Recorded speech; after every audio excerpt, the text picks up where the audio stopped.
All right, welcome in. It's a random edition of the Believe in Georgia Dogs podcast on the Believe Network. Joining me back from the beach is my man Israel Troop. Israel, what's up, dude? How was the beach? Man, it was wonderful. Went a little deep sea fishing. There you go. And realized that people are afraid of catfish from the ocean. They're like like I said, like I tweeted, they're the Suge Knight of the ocean. People don't really mess with them. The only people that do, or the only things that do, are really dolphins. So that was really fun. Caught 4 sharks, caught little baby sharks about that big. Then the very next day after we left in Panama City, we were in Mexico Beach. So Panama City is about 30 miles or so away from us. There was I think it was an 8-foot shark that washed up on the shore. So there you go. We were joking because we probably picked up the babies and the mom was kind of looking for them. So, but it was fun though. It was a really good time. Saw that we got a new baseball coach, during that time as well. So it's a very, very exciting time for the Dogs right now. Very much, very much. And, when you were gone, I kind of did a solo mission here, talked about some of the candidates for baseball. Wes Johnson was one that I did bring up. So that's exciting. But our show is presented by Betonline.ag. Before we get into all of our madness, we're presented by Betonline.ag. The NBA Finals are in full swing. That series is tied 1-1. I've got a future bet on the Nuggets, so I hope they pull that out. Stanley Cup is also chugging right along. I've got a future bet on the Vegas Golden Knights. Looks like they're going to hold up their end of the bargain, hopefully. So might be a sweep actually.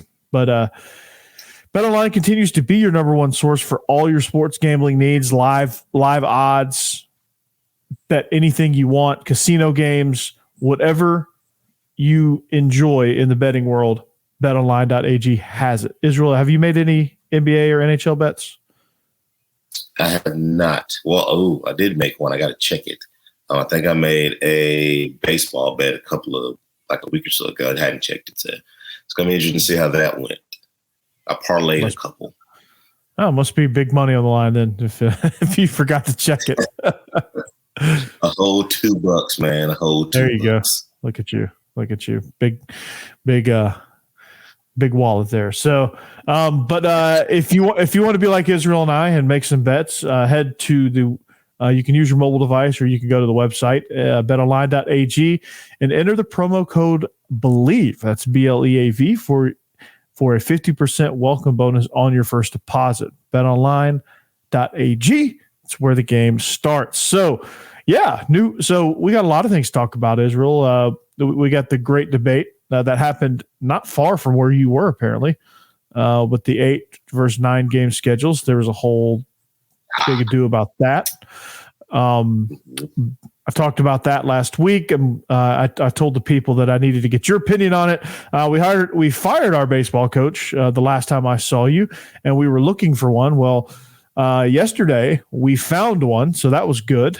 Then recruiting news, things of that nature happening, the normal stuff that happens in the month of June, camps in full swing. So recruits and prospects and people are coming through Athens fast and furious. So hopefully not fast and furious behind the wheel, but they are in Athens. And there are coming aplenty each and every weekend. So 8. Let's start with the 8 versus 9 game schedule. When you first heard that, what was your reaction? Like, kind of where was your mind at when you heard that? I like it, and the reason being I like it is because I think we need to have Which one more. Do you like? I like the 9. Personally. The 9. Okay, all right. Because here's my thing. I think we need to have more Western or Eastern Western battles. Georgia needs to play LSU's, the Alabamas, Texas A&M, teams that we just hadn't played in a very long time coming from that conference. I think we need to play because we're tired of beating up on Auburn. That's kind of getting really, really boring. So we need to play those teams over there because, at the end of the day, the Western Conference is by far the toughest conference right now. With Tennessee and South Carolina coming along, it's starting to get a little bit more competitive in the East. But in the West, I mean, those guys beat up on each other left and right. With Oklahoma and Texas coming into this thing too as well, just depending on who goes where. I think those matchups are going to be really well. So I'm a fan of the 9-game game conference schedule. And, everybody needs those tune-up games, don't get me wrong, but, we saw it last year. We got complacent with those tune-up games. So if you're playing a game where something's on the line every single day, that makes practice go a lot smoother. Coaches ain't, blowing a gasket every day, trying to get you to practice because, I mean, let's be honest, when Georgia steps on the field against anybody, we're going to win that game. It might not be, the spread that everybody thinks, but we're going to win that game no matter what. But playing a top caliber team from the West, playing against Texas A&M, it's Texas A&M, true enough, but I mean, it's still Texas A&M, you know what I mean? So, playing those types of games, gets you ready for that gauntlet that you're going to face. You never know who you're going to play in the playoff. You never know who you're going to play in the championship game. Yeah. So, they're going away with divisions though. So that's the big plan in 24 is they're going to go away with divisions. So there's not going to be, so had there not been divisions, there would have been a rematch with Tennessee and Georgia in the SEC championship this year if the schedule held up. And I think even if they go to 8-game, they're going to get rid of divisions no matter what. So and they're just going to rotate. So did you know that Georgia has never played at Texas A&M or since they've joined the conference? They haven't played at. That's ridiculous. They've been in for 11 years. They've been in the conference and have not visited Kyle Field. Like that should never happen. That's why I like the 9-game schedule for that reason. I like a little bit of both. Like I think you can get creative with some of your non-conference games. Like make a rule where you have to schedule 2 or 3. I'm gonna say 3. I think I did the math wrong last time, but you schedule 3 mandatory 3 P5 games. If we go 8-game schedule, you have to have 3 P5 games. No, it doesn't matter who against, but get creative with your matchups. And then with that 4th game, that 4th non-conference game, if you go 8-game schedule, you can do with whatever you want. If you go 9-game, you schedule 2 P5s and then whatever you want for the 3rd game. It doesn't matter. I'm still a fan of the 9. I'm still caught up in conferences and stuff. So, playing on that West side, I mean, we got to go to Kyle Field, man. We have to. I think that's one stadium that, all the guys would love to play in, one that I never got to play in myself. And I think, like I said, that's literally the only stadium we haven't been to, which is kind of really, really weird. And we've played them, 2, 3 times, I think, something like that. So, no, just we actually, played them we've only played them once. Well, that was before they joined the conference. Oh, you talking within conference, yeah. But, yeah. Since they joined the SEC, we've played them once. That was at home. That was at home. That was the James Coley year. Yeah, that was and that game was the weather was atrocious. And it was that was a rainy 1913 win. I do remember that. Yeah, so exciting. Watch that paint dry during that game. Yeah, that paint did dry excitingly. But yeah, I mean, I can see merit for both. Like I can see where if you want to get more creative with and preserve some of your, like for South Carolina, for Georgia, for Florida State, to have those, and even Oklahoma when they come in the conference, like to have those non-conference rivalry games like Bedlam, Florida State, clean old-fashioned hate, things like that. Like I think, I mean, really 9-game can do that as well, but I think you'd be more inclined to get creative with your matchups if you go 8-game. However, this is big boy football in the SEC. You play 9 games. It is what it is, man. Like you're in the SEC, you just put your big boy pants on and let's go. Like I like the idea of that too. I like the idea of seeing Ole Miss more frequently. I like the idea of seeing Arkansas, LSU, Bama more frequently, A&M more frequently.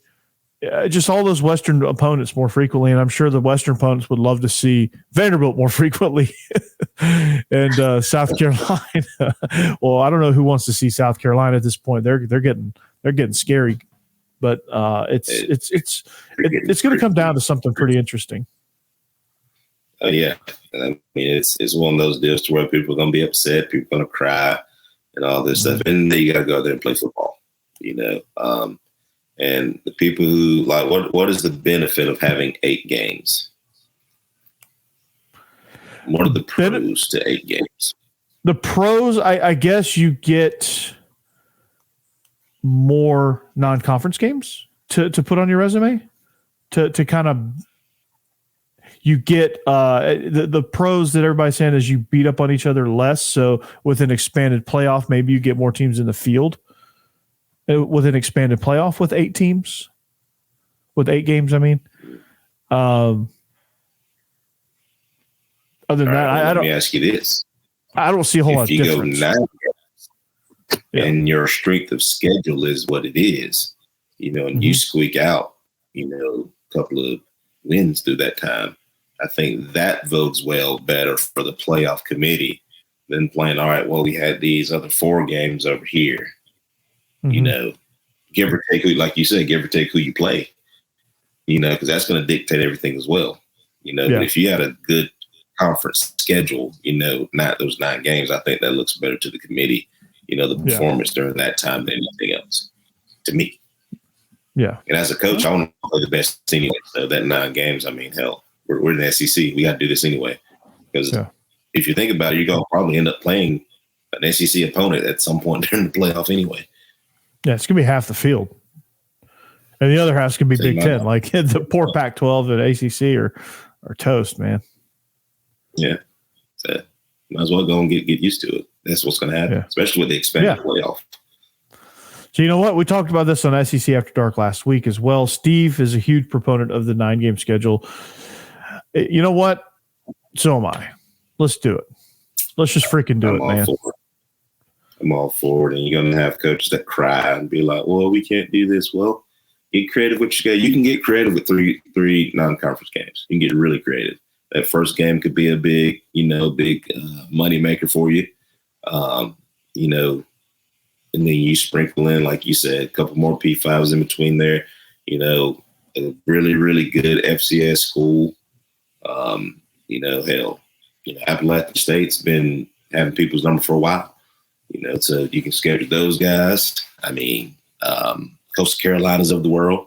So, I mean, there's plenty. Western Kentucky who can throw it and sling it against anybody. Mm-hmm. So, there's plenty of teams, that you can go against that, give you a run for your money. Yeah, no doubt. Kansas State, no doubt. Get that first game, and SEC opponent can get Kansas State. They prove themselves. That would be a big game. But they lost Deuce Vaughn, so I don't know what they would do. I think that's going to be an interesting team next year to kind of see where they're at without Deuce Vaughn, to see who would be that main weapon for them. That's going to be one of my teams to watch in the Big 12. Not that I'm really watching a whole lot of Big 12 football, but you want to talk about a conference that's going to be wide open. Big 12. Yes. It's going to be wide open. Not to go believe in Big 12 here, but that's going to be interesting. But yeah, you could schedule them. They were Big 12 champs. You could schedule Utah. Florida already did that. That's good. That game's going to be played out in Utah next year, so that'll be interesting. You could go and schedule Tulane. Yeah, Tulane. It's a really good football team. They're tricky. I would say Cincinnati, but the Cincinnati operation has moved north to Madison. You could schedule Wisconsin. That's a whole lot to get you some on the offensive line. It is a whole. It's going to be a whole. If you really do it right, you just don't complain about it. It is what it is. You can't do anything about it. So let's just go to work now. I mean, hey, who you call? Hey, y'all want to play? All right, we get it squared up. Everybody good? All right, here it is. I mean, at the end of the day, when you get to the playoff, you're going to have that experience, because you never know who you're going to play, where you're going to play them at, things like that. You might as well move and schedule places and see things that you don't see, different environments and stuff like that, to where, your kids aren't affected by it. Yeah. And if you can run the gauntlet, and if you can run the gauntlet in the world's toughest conference, you're good. Like if you can win on the road in Baton Rouge, if you can win on the road at Kyle Field or Sanford Stadium or the Swamp, and even though Florida's really bad right now, the Swamp is always tough. Yes. And South Carolina at night. That's not a place to take lightly. I mean, it'll make you hate techno music. Yeah.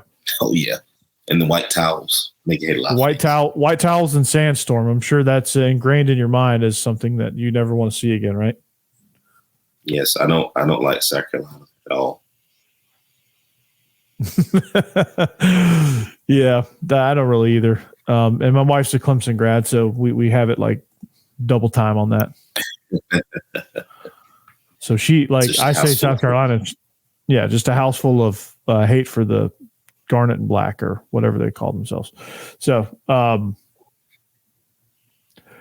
rule change. How do you like the new clock rules? They're just going to speed up the game. I know there's been some people you hate that it won't stop after first downs. I hate it. Here's an idea to speed up the game.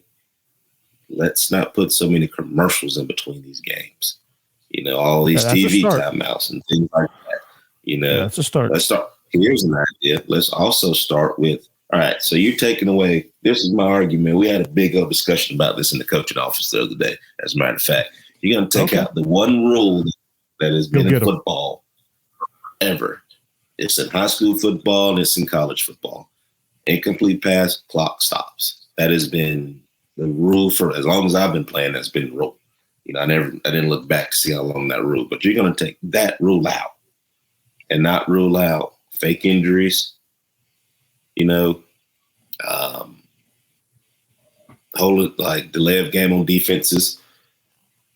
Just little things like that. All these commercial timeouts, which I know it's paid, things like that. I get it, but let's chop that thing up, man. Let's divvy these things out throughout the game. But we're going to take away that aspect of the game. But we haven't fixed the targeting rule. Yeah, I don't think anybody knows what targeting is. That's it. So many other stuff that you can do to speed up the game, other than because you got to review that process, which takes forever to do. Yeah. Still, why don't you cut down the reviews? Yeah, cut down the review process. Passes. Yeah, and that was I was like, it's incomplete passes, which we all agreed. Don't get me wrong, but we all had a different viewpoint of why we all agreed that it was stupid. Yeah, that one's stupid.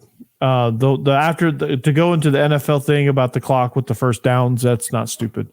That's fine. I don't think either way. I think that's irrelevant. But there's other ways to speed up. Yeah, you're right. You're exactly right. It just seems like they're trying way too hard. Yeah, let's fix targeting first for everything, all purposes of this game. To speed the game up, let's fix targeting. Let's fix that rule. Mm-hmm. How are we fixing it? Throw it out, in my opinion. Because here's my deal. We all have to take a class. You have to take it. I have to take it of how we're supposed to teach hitting. We're not even defensive players. Defensive coaches, right? So we all know that. Okay, so if you get a targeting penalty from your player, you should just get fined. Hey, it's targeted, so you're going to get fined. You're going to get a nice little letter from, NCAA that says, hey, this was considered targeting, and here's your fine. And the game just keeps going. We don't have to stop and review it and things like that. You get the penalty just like you do in the NFL. So, and then you just do like the NFL. Don't kick them out. If we're going NFL rules, don't kick them out for targeting. Give them 15-yard personal foul, and let's call it a day. Yeah, it should. That's what it should be. You shouldn't.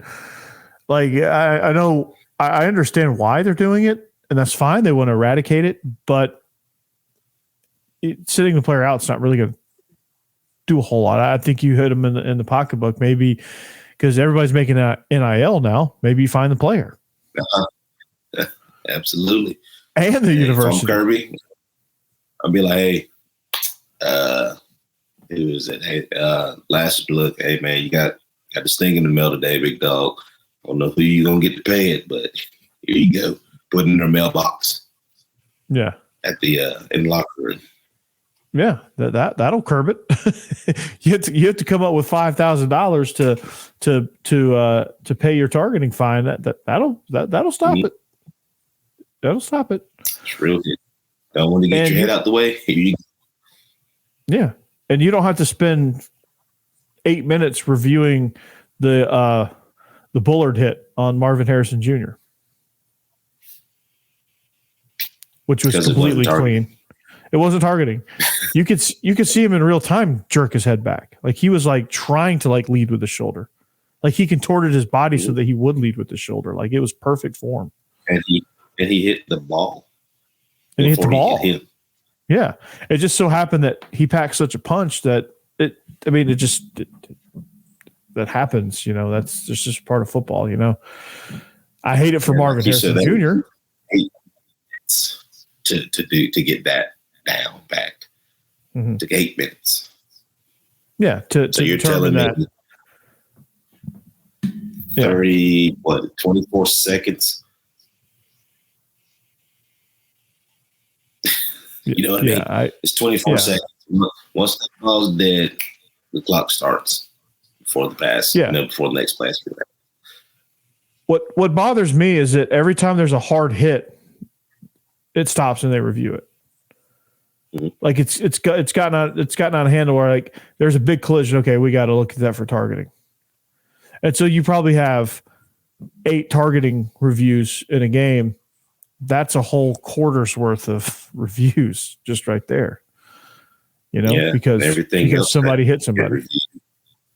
The fumbles. Is it a fumble? Was his knee down? Was it a forward pass or a fumble? Just little nuances amongst the game, that could be fixed, but we're going to stop the clock for an incomplete pass. Yeah, like maybe I think the NFL has something great with the challenges. Oh yeah. Like I like the NFL rule on that. Like if you're going to go NFL with a lot of stuff, like I think the NFL has a good set of rules for the most part. Yes. I really like their replay rules. Like that speeds things up. Yes. You only get 2 challenges. The targeting rule. There's no targeting rule anymore.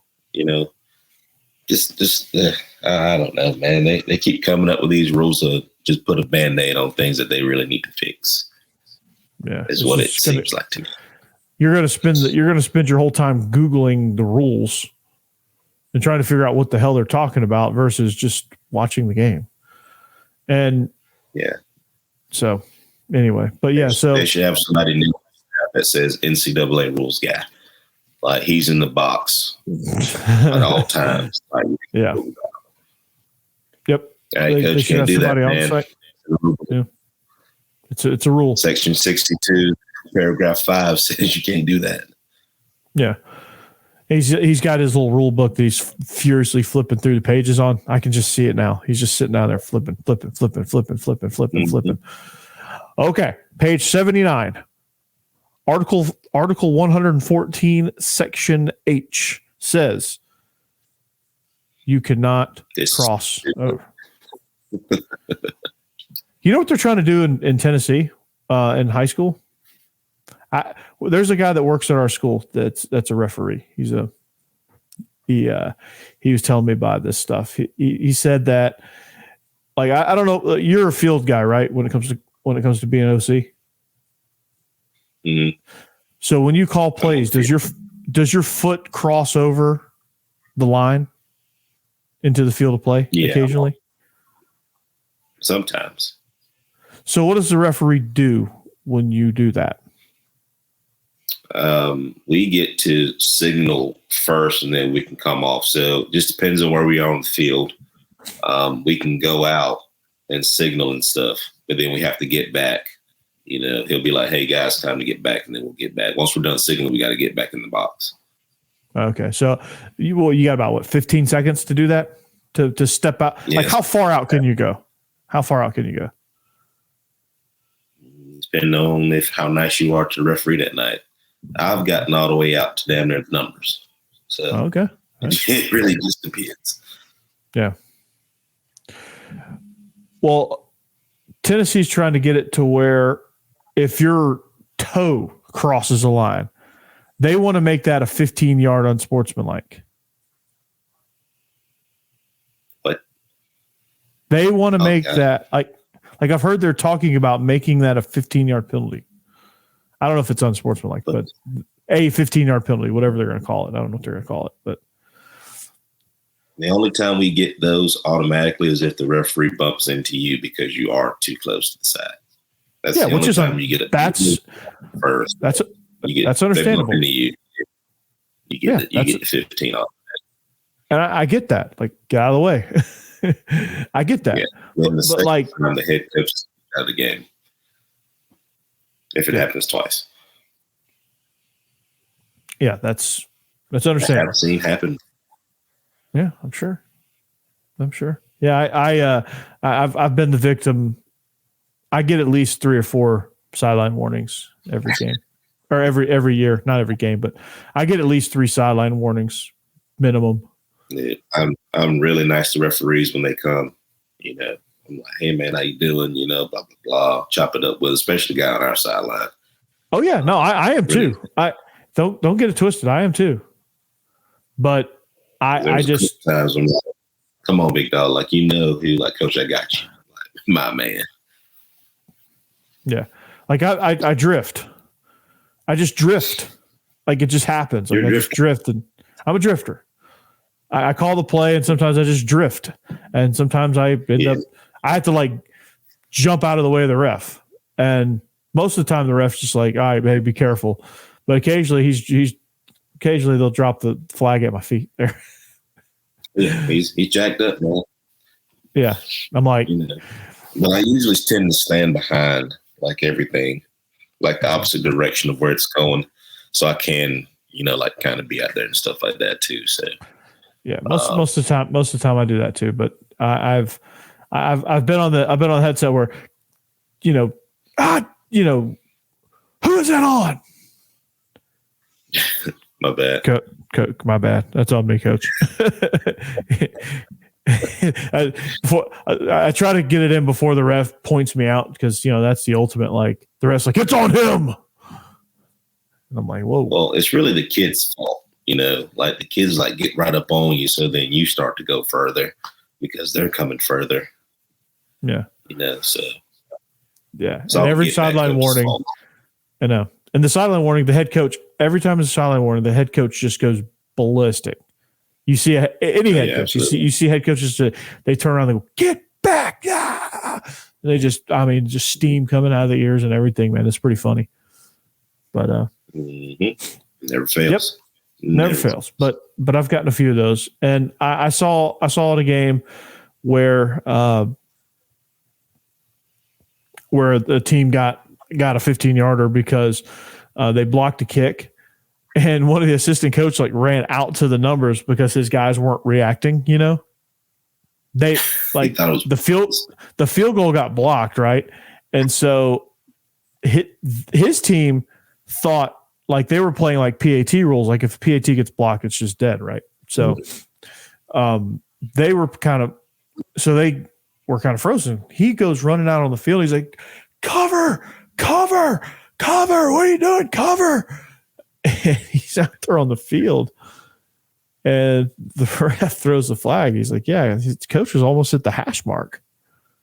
His coach almost made the tackle. Yeah. Like it's real. Like that stuff happens. Thankfully I've never done that before, but yeah, I wish I could say I haven't. You get some of these young guys, man.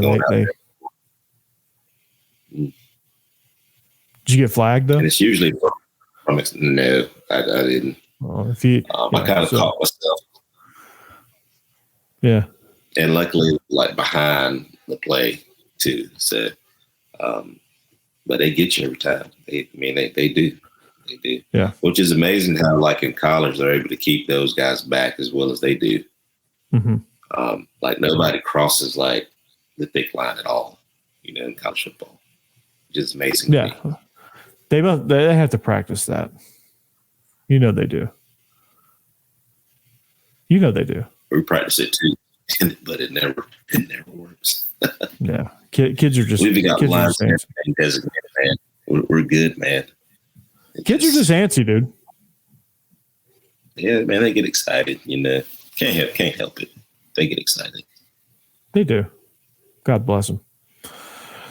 So let's get to baseball before we run out of time, which we're already going into overtime, but that's okay because you just get back from the beach, so we need to kind of get into overtime on this one. But let's talk about our new baseball coach, LSU pitching coach, Wes Johnson.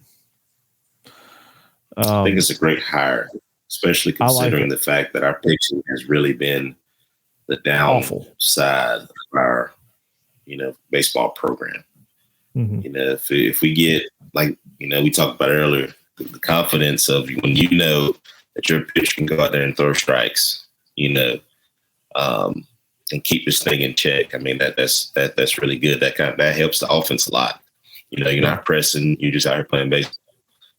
So having a pitching coach as your head coach, who has knowledge that he does, coming from a really good program, has coached at some really good programs like Arkansas, who is really, really, taking that step, in baseball. LSU, who's still in it right now, won it. So it is going to be really, really good and refreshing in Athens on the baseball diamond. Yeah, I'm excited, man. Like the recruiting and the kind of the star power this guy brings. I mean, he's got a really nice pedigree. He served as a pitching coach. As you hear some groovy tunes from my telephone, he served as a pitching coach for the Minnesota Twins as well. And he last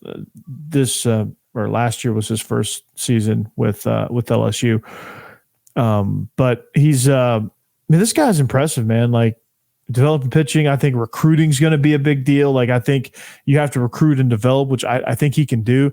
As long as he can shut down the borders, this is going to be, to use a baseball pun here, this is going to be a grand slam. I mean, if he can shut down the borders, develop some of the talent that we have. Like we have some talented guys. They're just not reaching their potential. Like they're just not quite over the hump yet. And if he can get those guys like Fields over the hump, I think we're going to be in really, really, really good shape. Absolutely, just like basketball. Basketball needed to change. We were big, Crean and Strickland supporters for a very, very long time. And it was time for a change. Basketball is getting started. Now it's time for baseball. The biggest thing, like I tweeted this the other day, is got to keep Georgia talent in Georgia. There's so many great players here just in the state of Georgia, that we're losing, to the South Carolinas, to the Arkansas, so not just SEC schools, but just, they're falling through the grapevine, and going to just JUCOs, and things like that. So we got to get those guys in Georgia. How can we do that? How can we make Georgia appealing? I saw somebody talk about facilities and things like that. Look, get an upgrade. Facilities are great. Don't get me wrong. They are phenomenal. But you know what gets people to your school? People. Ball games. Winning ball games and people. Like people get people. Facilities are just a cherry on the top. But people get people. Yeah. So when you bring in an elite staff that can recruit, that can, talk to kids and things like that, speak their language, as people would say, that's what makes it fun. That's what makes Georgia, football the way it's going now. It's elite recruiting, facilities are great and things like that, but we're winning football games. That's what gets people coming. Winning football games. Yeah. Winning baseball games is going to make people come to Georgia. Yeah, no doubt. Winning baseball games, winning basketball games. Like Tennessee was like the bottom of the barrel baseball team, but look at them now. People want to go to Tennessee because they win, and Vitello is a really great coach. I mean, he's a fireball. Like he's extremely volatile, but the dude can develop talent.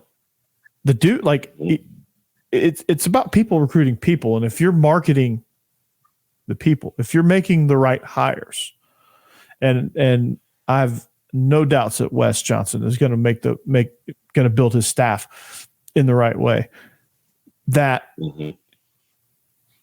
you could have the 12th worst facilities in the conference it ain't going to matter. Because if these kids see a ticket to the MLB, more so than like, okay, so I'm a high school senior, right? And I'm gonna apply for the draft, okay? Because I'm good enough to play at Georgia. I'm probably good enough to get drafted, right? But let's say I get drafted in the 12th round. I'm going to want to go to a place that's going to help me go from the 12th round to the first 3 rounds. Because if I go to the first 3 rounds, the probability of me going to the show drastically increases. Mm-hmm. And that's what it's all about. Like, it's all about developing talent, not only to win the conference, the regionals, super regionals, and eventually the College World Series. It's about getting these guys a pipeline to the MLB. And he knows the MLB. He's got connections in the MLB. He's very well thought of. Yeah, he's very well thought of, especially first in Minnesota. History from, what was it, coach to straight to the league. I think I was reading the first coach in history to do that, whatever it was. So I mean, I want to make sure I'm saying it right. So he is his resume is phenomenal. LSU's pitching has been stellar all year long. So obviously he knows what he's doing. And like I said, that is one thing. I'm pretty sure that's what the committee thought, that in the hiring process was we could hit the ball. We're really athletic in the field defensively. Yeah. What's the one thing holding us back? And that is pitching. Yep. So pitching was non-existent. Pitching was absolutely the last 3 years for sure. Yeah. Absolutely non-existent, which now we'll see. We'll see where it's at. Now, what am I expecting us to win the College World Series year 1? No. We got to get some guys first. Got to get some guys. We're going to hit the portal hard, probably. That's just the reality of it. Going to hit the portal hard. Going to get some of these guys in, and then going to start building like Coach White with basketball. He's got some guys from the portal. He's kind of retooled the basketball squad. Wes Johnson, I have no doubts, will do the same for baseball. So I'm excited. I think it's going to be a great hire. So, but Israel, let's shut it down right there. I think baseball is going to be in great hands. We've got the summertime. We're gonna have plenty of time to talk about all of these things as we chug right along. But if you haven't seen any of our past episodes, go back on the channel, subscribe, hit the bell notification. If you like what you see, go back and see our previous stuff. We interviewed Jenna. Good Lord, we interviewed Jenna Becerra. Right before you went to the beach about I can't, come on, spit it out, Junior. So yeah, we interviewed her about softball. We have a lot of great conversations. So if you want to check it out, and we got more to come in the future. There's going to be more Believe in Georgia Dogs as we go. I'm down with the fact that football season, it's just going to be crazy from like July on. It's just going to be crazy. Like our schedule's just going to be nuts between coaching and doing this and bringing the great Georgia Bulldogs content to you from 2 high school football coaches, one in the state of Tennessee, one in the state of Georgia. So just get ready. And I'm going back to school. So there's that. Get my specialist, man. Oh, there you go. Where are you getting classes? Oh boy. Israel, the schoolboy. Now, is it in person? Or is it online? All online. Okay. All right. So much excitement. Hell yeah, dude. Are you going to become a principal eventually? Absolutely not. No. Not for you.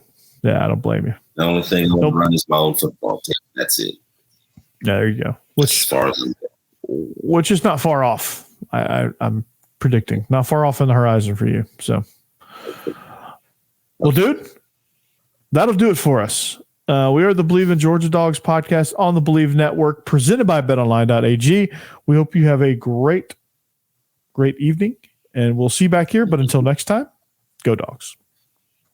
Go Dogs. Do you believe?